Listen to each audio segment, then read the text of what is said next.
प्यारे बच्चों नमस्कार। आज की कक्षा में आपका स्वागत है। आज हम पढ़ने वाले हैं हिंदी विषय की कार्य पुस्तिका का अध्याय नंबर 17 वीर कुंवर सिंह। वीर कुंवर सिंह एक बहुत ही वीर योद्धा, स्वतंत्रता सेनानी जो 1857 में जो हमारी क्रांति हुई थी, देश को आज़ाद करवाने के लिए वीर योद्धाओं ने, वीर क्रांतिकारियों ने अपना योगदान दिया था। तो उसमें वीर कुंवर सिंह जी का भी नाम जो है बड़े आदर के साथ लिया जाता है। तो उनसे संबंधित ये जो अध्याय हमारे लगाया गया है सिलेबस में, उस अध्याय से संबंधित कार्य पुस्तिका में जो प्रश्न दिए गए हैं उनको हम आज हल करेंगे। और इससे पहले जो बच्चे अपने चैनल पर नए हैं वो चैनल को सब्सक्राइब अवश्य कर दें। तो देखिए प्रश्न नंबर 1, किस आंदोलन को अंग्रेजों के खिलाफ पहला मुख्य आंदोलन माना जाता है? तो वो है 1857 की क्रांति या 1857 का आंदोलन। इन दोनों में से कोई भी आप लिख सकते हैं, है वो 1857 का ही। इसके बाद प्रश्न नंबर 2 में जो पूछा गया है कि नीचे लिखे शब्दों से तुम क्या समझते हो? क्या समझते हैं कि दमन नीति क्या होती है? ये आपके वैसे तो सामाजिक से संबंधित है, उसमें आया भी होगा। दमनकारी नीति थी अंग्रेजों की, उन्होंने अपनाई कई बार। तो दमन नीति होती है लोगों को दबा कर रखा जाए, यानी जो है कोई भी ऐसी नीति बना दें जिससे आप उसके खिलाफ बोल नहीं सकते, वो दमनकारी नीति होती है, उनको दबाने के लिए। बगावत क्या होती है? लोगों का विद्रोह कर देना बगावत होती है। और रियासत होती है राजा के राज्य का क्षेत्र। और अधीनता होती है गुलामी। इसके बाद देखिए प्रश्न नंबर 3 के तहत जो है क्या पूछा गया है आपसे कि इस पाठ में बूढ़ा शेर किसे कहा गया है और क्यों कहा गया है? तो प्यारे बच्चों, वीर कुंवर सिंह जी को बूढ़ा शेर कहा गया है। क्यों कहा गया है? वीर कुंवर सिंह को बूढ़ा शेर कहा गया है क्यों? क्योंकि वे बूढ़ा होकर भी युद्ध के लिए तैयार हो गए थे और उन्होंने बड़ा बढ़िया नेतृत्व किया वृद्धावस्था में भी। इसलिए उन्होंने उनको जो संज्ञा दी कि बूढ़ा शेर की संज्ञा वीर कुंवर सिंह जी को दी गई थी। इसके बाद देखिए प्रश्न नंबर 4। प्रश्न नंबर 4 में जो है पूछा गया है अपने दोस्तों और शिक्षकों से चर्चा करके पता करो कि छापामार युद्ध का क्या मतलब होता है। छापामार युद्ध क्या होता है ये हमें बताना है। छापामार युद्ध का अर्थ लघु युद्ध है। क्या अर्थ है? लघु युद्ध है। मोटे तौर पर यह युद्ध अर्ध सैनिकों की टुकड़ियों अथवा अनियमित सैनिकों द्वारा शत्रु सेना के पीछे या पार्श्व में आक्रमण करके लड़े जाते हैं।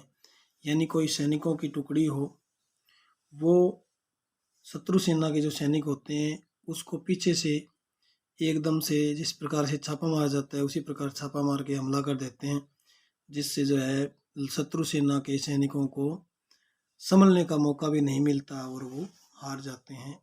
वो होती है छापामार युद्ध।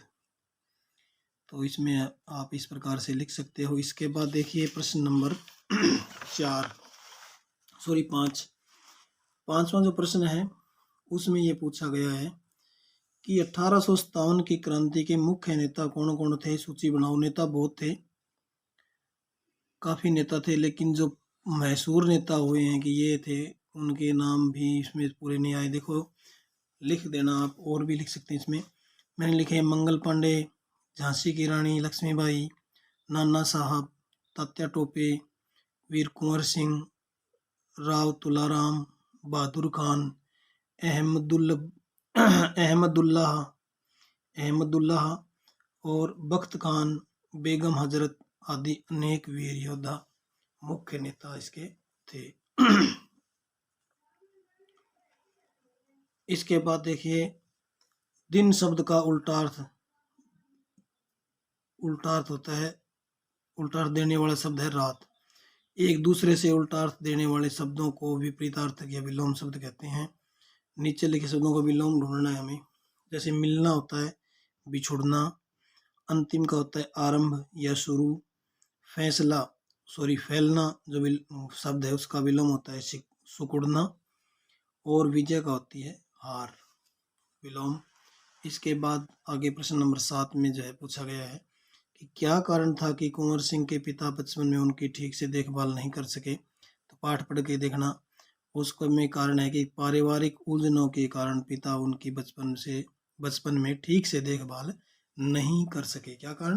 पारिवारिक उलझनों के कारण, पारिवारिक उलझनों के कारण।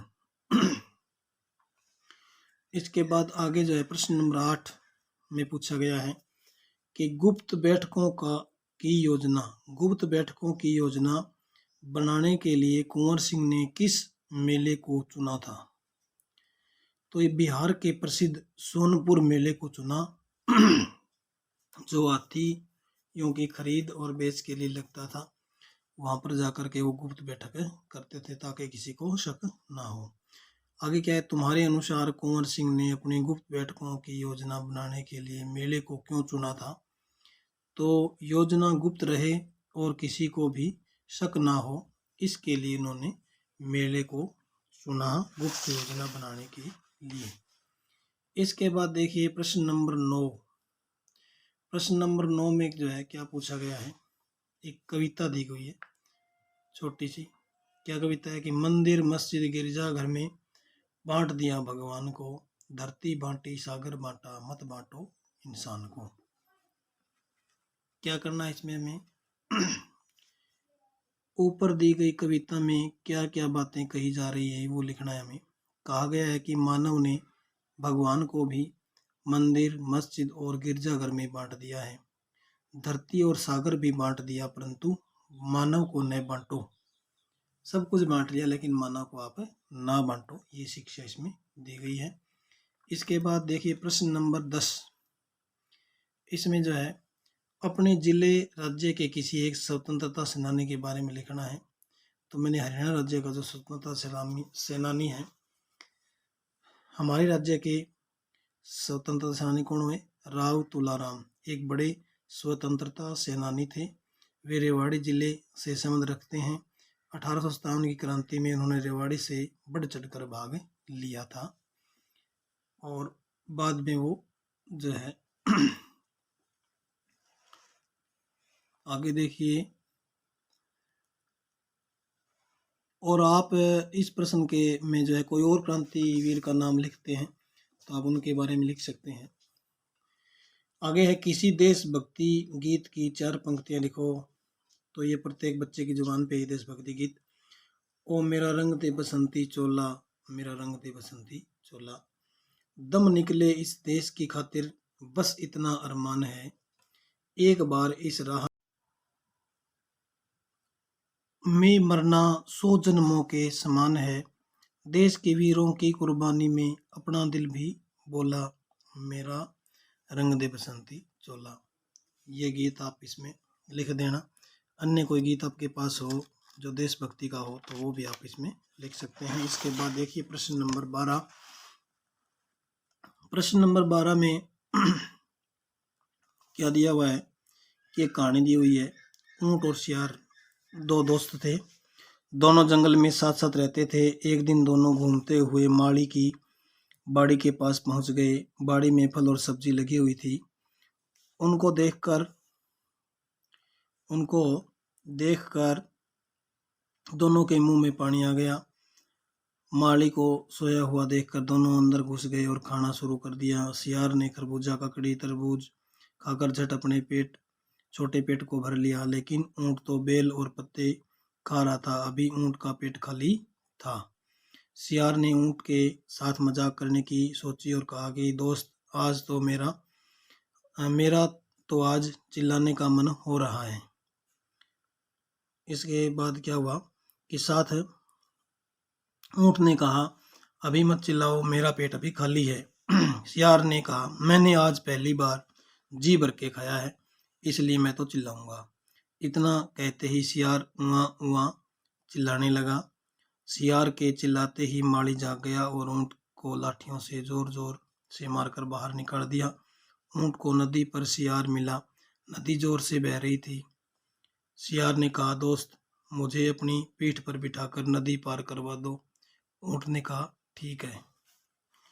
इसके बाद क्या हुआ, नदी के बीच में पहुंचते ही ऊंट सियार से कहने लगा कि मेरा तो नहाने का मन हो रहा है। सियार ने कहा तुम मुझे नदी पार करवा दो, फिर खूब नहा लेना। ऊंट ने कहा नहीं नहीं, मैं तो अभी नहाऊंगा, तुम जोर से पकड़ लो। जैसे ही ऊंट नहाने के लिए पानी में बैठा, वैसे ही पानी के तेज बहाव के साथ सियार नदी में बह गया। यानी जो हमारे साथ जैसा व्यवहार करता है, हमें भी उसके साथ वैसा व्यवहार करना चाहिए। ये कहानी हमें ये सिखाती है। तो हमें करना क्या है इस प्रश्न के तहत, इस कहानी को अपनी भाषा में लिखो। हिंदी भाषा में लिखी हुई है, आपकी भाषा हिंदी है तो आप इसको हिंदी भाषा में दोबारा लिख देना। आपकी भाषा पंजाबी है तो पंजाबी में दोबारा लिख देना, या आप जो है हरियाणवी भाषा यदि आपकी है तो हरियाणवी भाषा में इसको कहानी को दोबारा लिख देना। और मारवाड़ी भाषा है, इसको बागड़ी कहते हैं, तो बागड़ी भाषा में इस कहानी को दोबारा से लिख देना। वैसे भाषा नहीं होती है तो बोलियां हैं बागड़ी और हरियाणवी, लेकिन लिख सकते हो आप। इसके अलावा हिंदी ही में ही इसी कहानी को दोबारा से लिख देना। इस प्रश्न का उत्तर यही रहेगा। धन्यवाद।